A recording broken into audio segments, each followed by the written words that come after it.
Well, the role of Indian women in the economy is growing. As a result, they're becoming more independent and financially secure. And companies are cottoning on by providing services that are tailored just to them. But how big is the demand for this type of work? And does more need to happen before women can really call themselves financially liberated?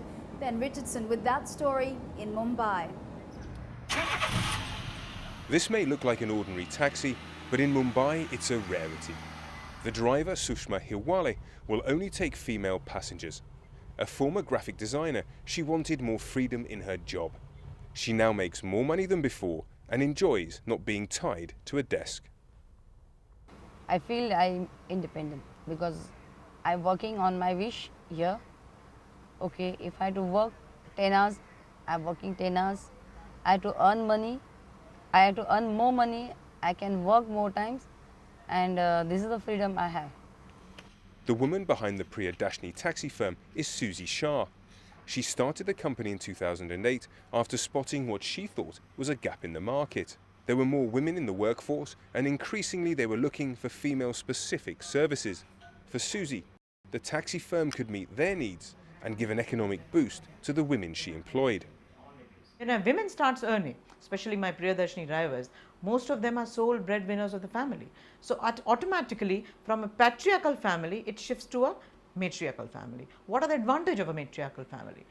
The extra money that comes in the family, it goes for a better standard of living, better education, better food for the family, and not in dining and wining and womanizing. So I feel to develop the society, to develop a community is very, very necessary that you empower women. Head to one of Mumbai's shopping districts and you can see the new economic power of India's women.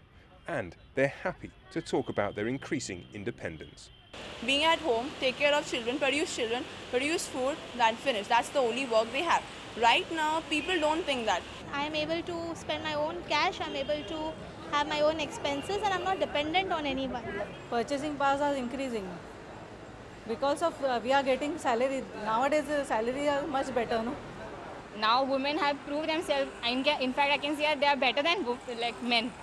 While the mood may be changing, the government reckons that only 5 million or so women are employed in the organised sector.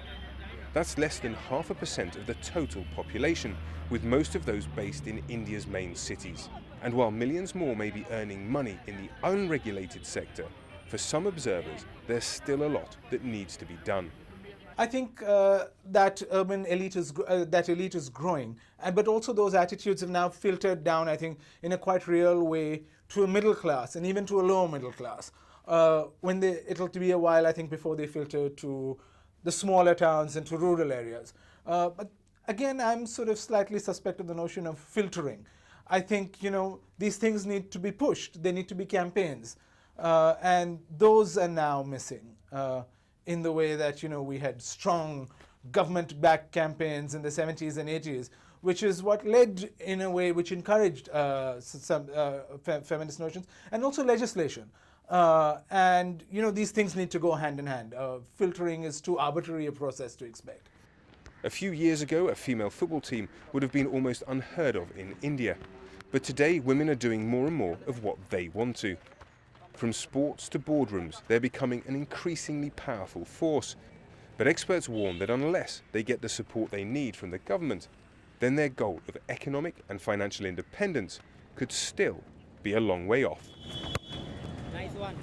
Ben Richardson with that story in Mumbai.